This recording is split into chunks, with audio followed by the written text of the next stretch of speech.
तारा को जब पता चला कि प्रकाश वो नहीं था जो वो सोच रही थी, तो उसे उस पर और उसकी बातों पर इतना गुस्सा आया कि वो बिना कुछ कहे वहां से निकल गई। नित्या को तो पहले ही अर्जुन पर शक था, इसलिए अब वो दोनों मिलकर अर्जुन की जासूसी करने वाली थीं। अगली सुबह काव्या बिल्कुल अच्छा महसूस कर रही थी। अर्जुन के बस थोड़े से ही इलाज ने न केवल उसे कोमा से उठा दिया, बल्कि उसके सारे जख्म भी ठीक हो गए, जैसे उसने काव्या पर कोई जादू किया हो। पर जब से वो यहाँ आई थी, उसे अर्जुन की अमीरी से फर्क नहीं पड़ा। अर्जुन उसके लिए वो इंसान था जिसे वो सबसे ज़्यादा पसंद करती। वो अर्जुन के पास आई और बोली, अर्जुन, मुझे कॉलेज जाना है। मैं ज़्यादा दिन तक अपनी पढ़ाई नहीं छोड़ सकती, वरना मेरी स्कॉलरशिप चली जाएगी।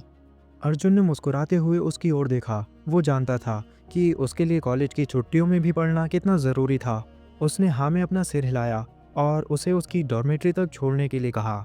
जाने से पहले वो जानकी और भूषण के पास आया। उन्होंने अर्जुन को फिर से वही कल रात वाली बात कही, पर उसने उन्हें समझाया कि उसके होते हुए किसी को परेशान होने की ज़रूरत नहीं। वो काव्या के साथ चला गया। रास्ते भर उनके बीच काफ़ी बातें हुईं, यहाँ तक कि काव्या की नज़रें बस अर्जुन पर ही अटकी रहीं। उसकी कार लड़कियों की डॉर्मेट्री के बाहर आकर रुकी। वो दोनों बाहर आए। अर्जुन ने उसे कहा कि जब भी कोई परेशानी हो तो वो बस उसे ही फ़ोन करे। काव्या मुस्कुराते हुए अंदर जाने लगी।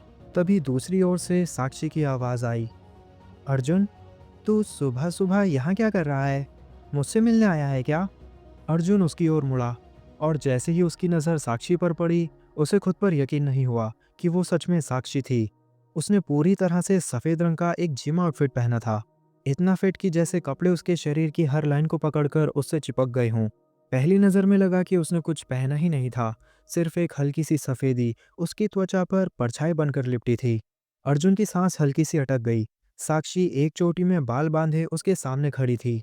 पसीने की कुछ बूंदें उसके कंधों से नीचे सरकती हुई उसके चेहरे को और भी चमका रही थी। वैसे तो साक्षी को अंदाजा नहीं था कि सुबह सुबह उसे अर्जुन मिल जाएगा। पहले कभी साक्षी ने उसके सामने ऐसे कपड़े नहीं पहने थे, इसलिए अर्जुन की आंखों में हैरानी थी और वहीं साक्षी की आंखों में एक हल्की, लगभग छिपी हुई शिकारी जैसी मुस्कान। तूने ये कैसे कपड़े पहने हैं?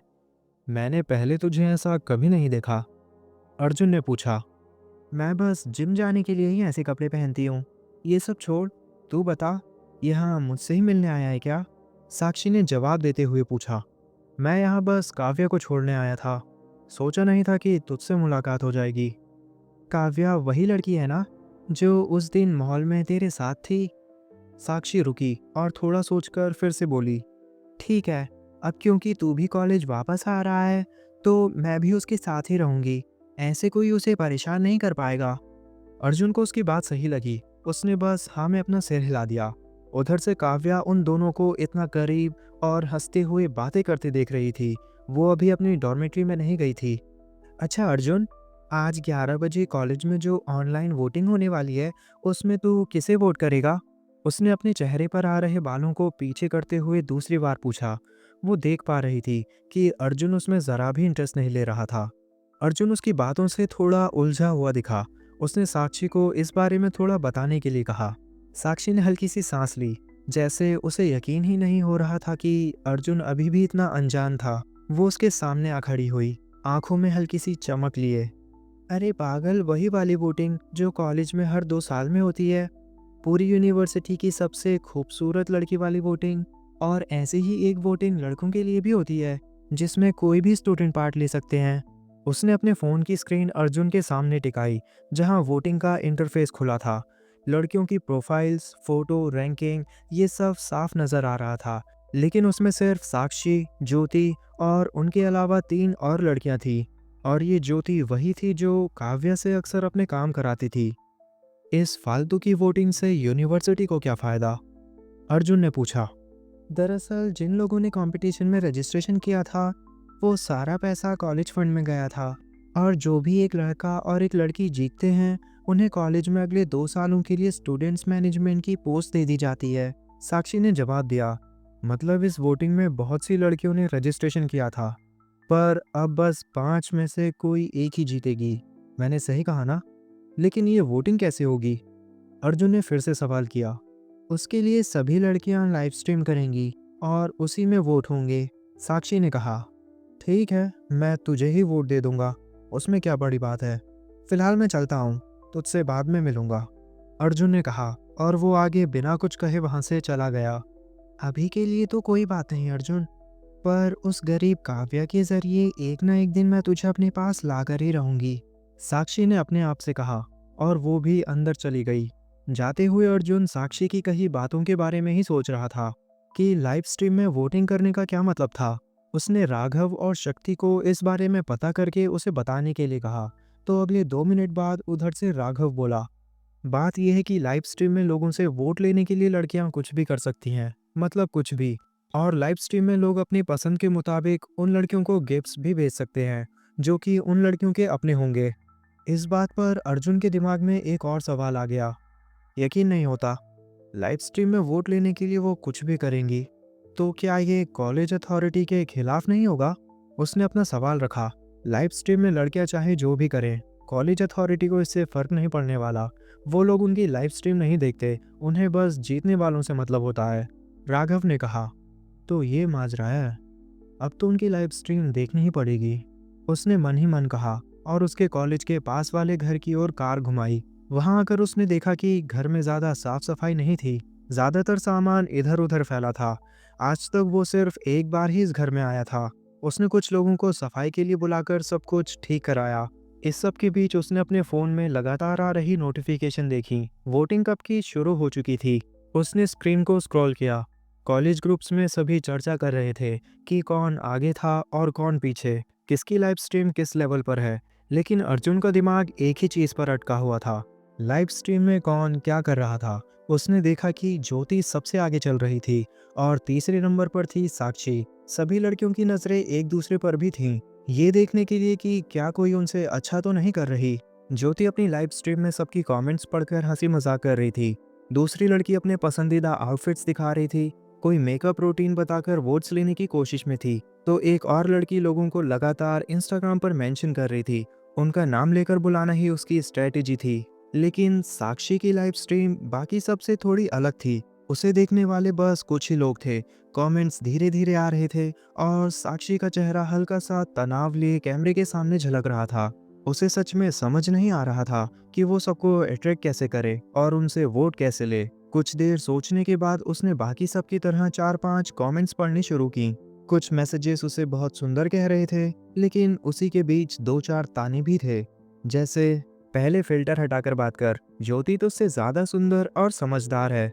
साक्षी ने होठ भींचकर सारी नेगेटिविटी को अनदेखा कर दिया, गहरी सांस ली और मुस्कुराकर बोली, हेलो, कैसे हो तुम लोग? उसकी आवाज में घबराहट थी, लेकिन स्वीटनेस भी। मैं मैं हूँ आपकी अपनी दोस्त साक्षी, और तुम सब मुझे बता सकते हो कि तुम्हारा वोट लेने के लिए मुझे क्या करना चाहिए? बस उसके इतना कहते ही कमेंट्स की स्पीड एकदम बढ़ गई। किसी ने लिखा डांस कर दो, तो किसी दूसरे ने लिखा कुछ भी कर लो, बस ऑनेस्ट रहो, और कुछ तो अजीब बेहुदे सुझाव भी देने लगे। साक्षी स्क्रीन की रोशनी में कमेंट्स पढ़ते पढ़ते थोड़ी कंफ्यूज, थोड़ी एक्साइटेड और थोड़ी नर्वस भी लग रही थी। उसे अंदाजा नहीं था, लेकिन उसने अपने कुछ ही शब्दों से कई लोगों का ध्यान उसकी ओर खींच लिया था। अब उसकी लाइव स्ट्रीम देखने वाले लोग धीरे धीरे बढ़ने लगे थे, जैसे अब सब देखना चाहते हों कि साक्षी असल में क्या करने वाली है। तभी किसी ने उसे 500 रुपए का स्टार गिफ्ट भेज दिया, जिसमें उसने अपना नंबर देकर लिखा था, अगर वोट चाहिए तो मुझे कॉल करके कहो। लाइव स्ट्रीम में साक्षी को ये पहला गिफ्ट मिला था, इसलिए सबको दिखाने के लिए उसने उस लड़के को कॉल लगा दी। उधर से लड़के ने जवाब दिया, तो साक्षी बोली, तुमने मुझे कॉल करने के लिए कहा था, तो क्या अब मुझे अपना वोट दे सकते हो? जितने लोग उसे लाइव देख रहे थे, अब सब ने जल्दी जल्दी कमेंट्स करनी शुरू कर दी। हाँ, पर मुझे लगा नहीं था कि तुम सच में मुझे कॉल करोगी। मैं अभी तुम्हें वोट करता हूँ, सारी लड़कियों में तुम ही सबसे ज्यादा सुंदर हो। उधर से लड़के ने खुश होते हुए कहा। कॉल स्पीकर पर होने की वजह से सबने उसकी बात सुन ली और देखते ही देखते साक्षी को 11 वोट ऐसे ही मिल गए। उसकी लाइव स्ट्रीम भी बाकियों की तरह मजेदार बनती दिख रही थी। कुछ लड़कों के बार बार कहने पर साक्षी को डांस करने में भी कोई झिझक नहीं थी। उसका डांस इतना भी कुछ खास नहीं था, पर फिर भी अब उसके पास लगातार गिफ्ट्स आने लगे थे, और उसमें भी ज्यादातर महंगे वाले ही थे। जब ज्योति को पता चला तो उसने भी डांस करने के बारे में सोचा और शुरू हो गई। उसका डांस साक्षी के मुकाबले काफी अच्छा था। वो बार बार अपनी कमर दिखाकर सबके दिल जीत रही थी। सभी लड़कों के साथ साथ लड़कियों को भी वो पसंद आया, जिसकी वजह से गेम फिर से बदलता दिखने लगा। इससे ज्योति को और ज़्यादा वोट्स मिले और साथ ही महंगे महंगे गिफ्ट्स उसकी स्क्रीन पर चमक रहे थे। मुझे इतने सारे गिफ्ट्स देने के लिए आप सबका शुक्रिया, पर मुझे आपके गिफ्ट्स नहीं बल्कि आपके वोट्स चाहिए। क्या तुम लोग नहीं चाहते कि मैं जीतूं? उसने बेहद मीठी और मासूम आवाज़ में कहा। तो अचानक ही कमेंट्स में हड़कंप मच गया। मेरा बस चले तो बहुत सारे गिफ्ट्स भेज दूं, पर क्या करें, अपनी जेब भी तो देखनी होती है। वोट तो मैंने तुम्हें कब का दे दिया, और तुम्हें जितने गिफ्ट्स भेजूं वो सारे कम हैं। एक ना एक दिन मैं तुम्हें सबसे महंगा गिफ्ट भेजूंगा, पर ऐसी लाइव स्ट्रीम करना कभी बंद मत करना। साक्षी क्यूट है, पर चिंता मत करो, तुम ही जीतोगी। लगातार कमेंट्स में ये सभी चल रहा था। तुझे क्या लगा साक्षी? मैं बस चुपचाप बैठकर देखती रहूंगी। तू भले ही पहले राज के साथ थी, पर उसके बिना अब तो कुछ भी नहीं है। ज्योति ने मन ही मन कहा।